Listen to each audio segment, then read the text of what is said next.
This is what the Harley-Davidson Lowrider ST should be. As it's finally 2025 and Harley-Davidson has finished releasing their new 2025 models, and I've been anxiously waiting to see what they've done different, if anything, to the 25 models of the Lowrider ST. If you're new to this channel, I do personally own a 2023 Lowrider ST, and I absolutely love that bike. But myself and like many other people, we've had some complaints and some things that we would like to see changed on the bike. And it seems like Harley did listen to a lot of that feedback, which is awesome. From when the bike was originally launched in 2022 up through 2024, there really hasn't been that many changes other than some paint schemes and colors. But it seems like in 25, they finally did listen to our feedback and made the changes that we wanted. And I think a lot of people are going to be really happy with that. But what I want to do is kind of compare the 24 models, which are basically the same as the 23 and 22 models, and see exactly what they did differently in 25. So you know if you're looking to either upgrade to a newer model or coming from a different bike and looking into getting a Lowrider ST, I think this is the one that you're going to want for sure. So I want to start with some of the tech specs and everything just to see exactly where they're different. So pretty much the actual size of the bike has pretty much remained the same. Still has a 27-inch seat height. The running weight of the bike still sits around 721 pounds, but the engine and some things is where you really start seeing some difference. So all the previous models had the Milwaukee 8 117 engine, which is an amazing engine. I love that thing. There's a lot of torque and power, especially in the Softail platform. So this was the highest cubic inch that they put in the Softail models. And now with 2025, they still have the Milwaukee 117, but they now call it the high output. So a lot of people have seen that leaked out, but it's kind of like, what does that mean? Did they do anything different? Well, they did a couple things differently, and I think you'll be surprised, especially coming from the factory.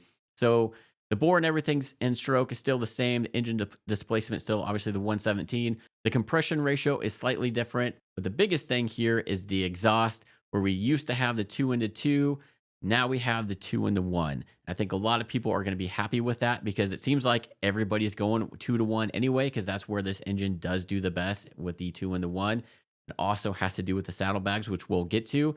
So I think that is going to be a huge plus for a lot of people, is from the factory, it comes 2-into-1. I know it's going to sound like a stock Harley, but you could probably change that out with a quick muffler and don't have to necessarily do the whole exhaust. So we do have some increased power into 2025 models. So the engine torque went from 125 foot-pounds to 128, and the engine torque went from 3,500 to 4,000. And horsepower, we did gain some horsepower. So we used to have 103 horsepower, and now in the 25 models, they bumped it up to 114. The chassis system seems to be about the same. The suspension has not changed, still the inverted front forks, and then you have the monoshock underneath the seat.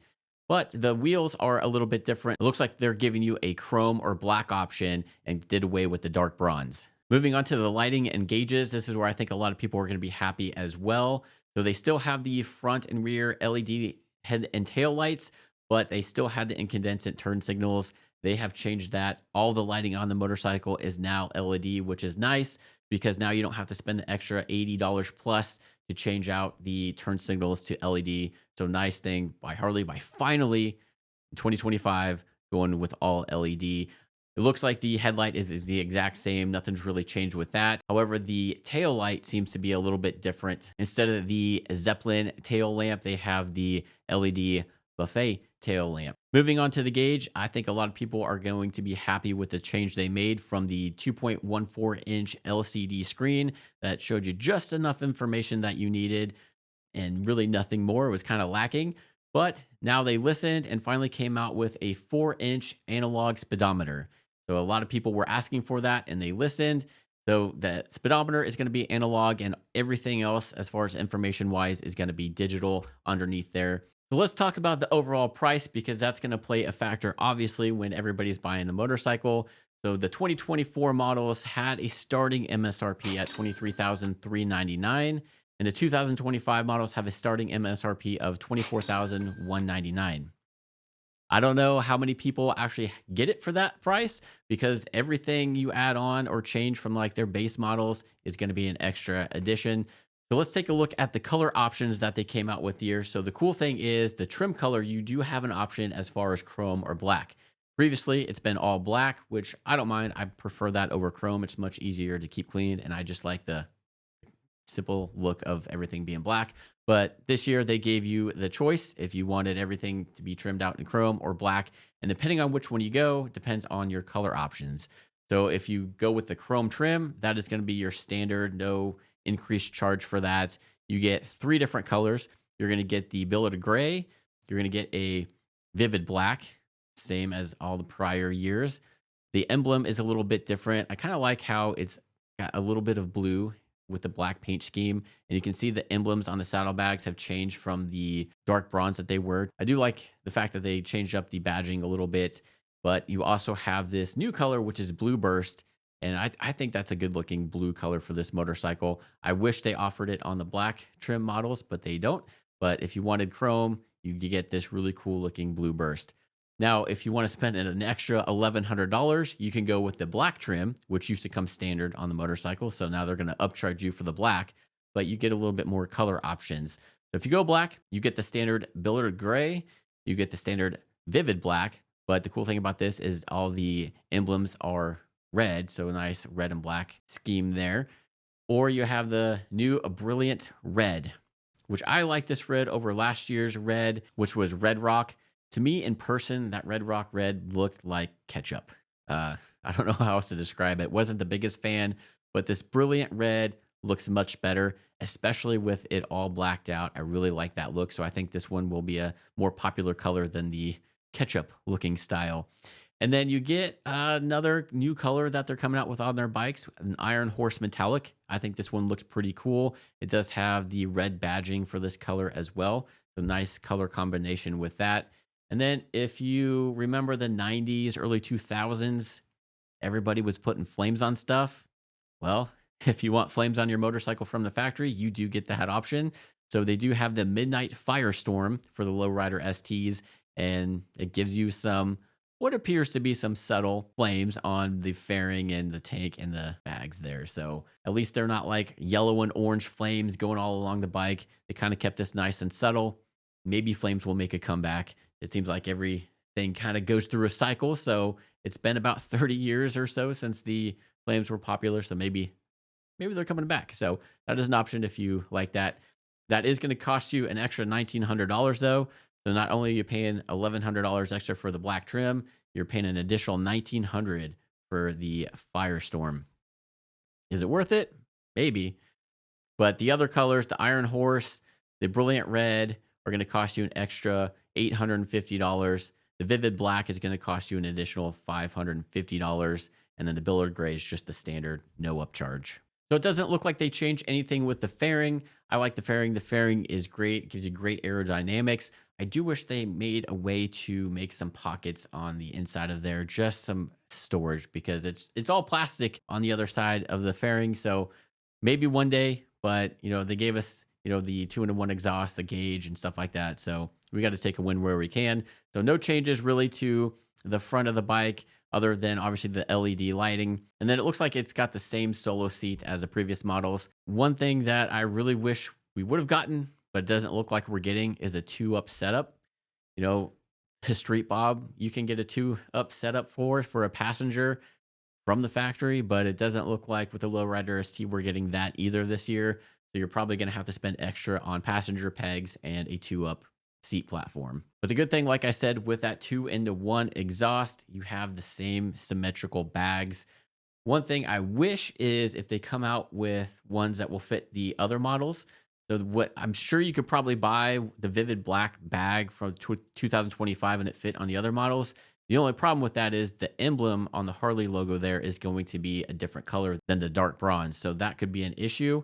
So maybe there's a way to work around that, maybe a sticker or something to post over that. So if you're not anal or OCD, you might not care about that and buy the Vivid Black with the red, and you'll just have 2 different colors. But you could always probably hand paint that or something. But it is nice to see everything symmetrical finally on the bike. I know that was the biggest complaint a lot of people had were the different size bags, but they did it for a reason. But now that you have a 2-in-1 exhaust, everything is nice. So maybe you don't have to go spend. You're already spending a huge upcharge on this bike over the Lowrider S with the fairing and the bags.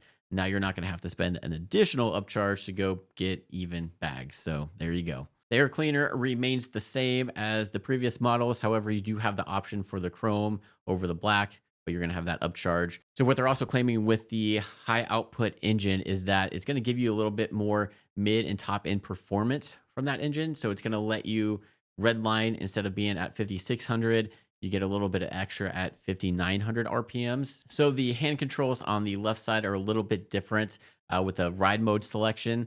So you'll see that in the picture here. Instead of having the cruise control on and off button at the very bottom, it seems to be in the middle of this button, but that allows for the new ride mode selection and also has a repositioned flash to pass switch near the left forefinger. It also has an adjustable brake lever. And just from looking at the pictures and videos that I can see on the bike and reading everything, it doesn't look like they changed much of anything with the handlebars. I know a lot of people go with risers just and more pullback for these motorcycles, which can get expensive, especially when you're getting longer controls. But it doesn't look like they added that. It does look like it's the same setup. So that is one complaint that I have is I wish there was more rise and a pullback. But again, this is more of a sport touring. So you want a more aggressive riding style. Plus they have to factor in that this is supposed to be customizable, and depending on your height, you may like those or you may need risers. So, but yeah, it looks like they didn't really change much with the handlebars or riser setup, but it does have a new gauge and everything. And so I think that's going to be the big factor on that setup is the new gauge. So that's pretty much the quick and dirty of the new 2025 Lowrider STs. I'm really excited to actually see and test drive one in person during Harley demo days, although I probably shouldn't do that because I'm going to want one. But it will be interesting to see if have the odometer and some of the other changes that they did to this bike is going to be available for any of the prior models. I know you could probably switch out the gauges, but that might mess up some things there. So we'll wait and see. I'm sure people are going to try it. So we'll just wait and see for them to do it and how their experience goes with that. But it is really nice to see Harley-Davidson listening to the feedback that everybody's giving and making a lot of these changes. I'm sure there's going to be a lot of videos coming out on the new models. I wanted to specifically focus on the Lowrider ST because that's obviously what I own and it's a very popular bike. So if you've been on the fence on if you should get one or not, I definitely think this is probably the year that you're going to want to jump into it because it does have a lot of the pain points that a lot of people complained about fixed on this bike. So you don't have to worry about the bag situation and the gauges. That has all been fixed. And you get some more engine performance out of this one as well, which is nice. Again, with that 2-in-1 exhaust, it's going to give you that more engine power that they have. So you already have a faster bike out of the factory than the rest of us did back in those prior years. The windscreen is probably one that you're going to want to adjust as well. This is like a standard 6-inch height one. That one gave me a lot of head buffeting. So I got a lot of videos on this channel and my other channel, Boomstick Tactical, going over the different ones I've tried. But yeah, I'm really excited about this. Let me know down in the comments what you guys think. Did they fix the things that you complained about or wanted to see differently? Or is there still some stuff on this motorcycle that you guys want to see change for future releases as well? So if you like this video, found it a little bit helpful, go ahead and smash that like and subscribe button. It does help the channel out. If you do want to look at different windscreens for the Lowrider ST, check out these video here because I tried a bunch so you don't have to.